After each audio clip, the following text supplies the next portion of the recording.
So ഇന്നത്തെ സെഷനിൽ നമ്മൾ നോക്കാൻ പോകുന്നത് എങ്ങനെയാണ് ഫുജിഷ്ക ERP-യിൽ ഒരു പർച്ചേസ് റിട്ടേൺ എൻട്രി ക്രിയേറ്റ് ചെയ്യാന്നാണ്. അപ്പോൾ നമ്മൾ ട്രാൻസാക്ഷൻസിൽ പർച്ചേസിൽ വന്നിട്ടുണ്ടെങ്കിൽ നമുക്കിവിടെ പർച്ചേസ് റിട്ടേൺ എന്നുള്ള ഓപ്ഷൻ കാണും. അതിലൊന്ന് ക്ലിക്ക് ചെയ്യുക. അതിനുശേഷം നമ്മളിപ്പോൾ ഓൾറെഡി പർച്ചേസ് റിട്ടേൺ ചെയ്തതിൻ്റെ ലിസ്റ്റ് ഇവിടെ അവൈലബിൾ ആയിരിക്കും. പിന്നെ ന്യൂ പർച്ചേസ് റിട്ടേൺ ആണെങ്കിൽ ഇവിടെ പർച്ചേസ് റിട്ടേണിൽ പോവാം. ആ ഒരു റെഫറൻസ് നമ്പർ ഏത് ബില്ലിന് അഗെൻസ്റ്റ് ആണ് നമുക്ക് റിട്ടേൺ ചെയ്യേണ്ടത്, ആ റെഫറൻസ് നമ്പർ നമ്മളിവിടെ പ്രൊവൈഡ് ചെയ്യാം. അതിനുശേഷം ഒന്ന് എൻ്റർ അടിച്ചിട്ടുണ്ടെങ്കിൽ നമുക്ക് ഈ ഒരു ഡീറ്റെയിൽസും കാര്യങ്ങളൊക്കെ അവൈലബിൾ ആയിരിക്കും. ഇനി നമ്മൾ ഏതൊക്കെയാണ് നമുക്ക് പ്രൊഡക്റ്റ് റിട്ടേൺ ചെയ്യേണ്ടത് അത് ഇവിടെ നിന്ന് സെലക്ട് ചെയ്യുക.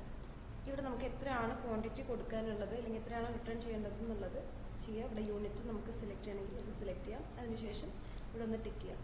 അപ്പോൾ ഇൻ കേസ് നമുക്ക് ഈ ഒരു പർച്ചേസ് റിട്ടേൺ ഡ്രാഫ്റ്റിൽ സേവ് ചെയ്യണമെങ്കിൽ സേവ് ടു ഡ്രാഫ്റ്റ് എന്നുള്ള ഓപ്ഷനും ഉണ്ട്. നമുക്കത് സെയിം നമ്മുടെ പർച്ചേസ് എൻട്രിയിൽ സേവ് ടു ഡ്രാഫ്റ്റിൽ വരുന്ന അതേ കൺസെപ്റ്റാണ് നമുക്ക് ഈ ഒരു പർച്ചേസ് റിട്ടേണിൽ വരുന്നത്. നമുക്ക് വേണമെങ്കിൽ ഇപ്പോൾ ഒന്ന് ഡ്രാഫ്റ്റിലിട്ട് വെച്ചിട്ട് പിന്നെ അത് എഡിറ്റ് ചെയ്തിട്ട് ചേഞ്ച് ചെയ്യണമെന്നുണ്ടെങ്കിൽ അങ്ങനെ നമുക്ക് ചെയ്യാനുള്ള ഓപ്ഷനാണ് ഈ ഒരു സേവ് ടു ഡ്രാഫ്റ്റ് കൊണ്ട് നമ്മൾ ഉദ്ദേശിക്കുന്നത്.